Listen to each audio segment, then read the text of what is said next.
how to refund your Roblox items and get your Robux back. Now, before you go ahead and report this scenario, all you have to do first is just to access Roblox.com's official site and ensure that you logged into your account. Now, before you will report this kind of issue, you need to have a proof, like a screenshot from mistakenly purchasing items or whatever the reason that you have that happens on your end. Now, to report this problem, all you have to do is to click on this gear icon right here and then go to Help and Safety.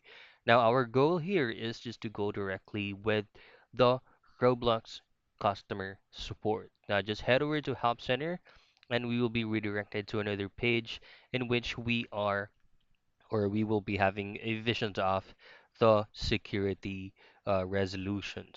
Now in here, just go to Roblox account. I need help with my account.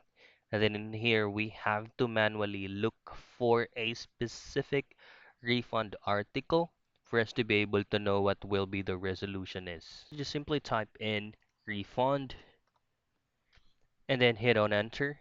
And there's going to be a bunch of options in here. We just have to choose any um, whatever suits our main problem. Say, for example, unauthorized charges and refund requests. Now click on that. Once you click this, you just have to fill out those necessary informations, especially the screenshots that you need to take as that will serve as a proof. And then just to let you guys know that this will be still under review before this problem will be rectified. And that's it. That's the troubleshooting step on how you can get your Roblox items back and as well as your Robux back.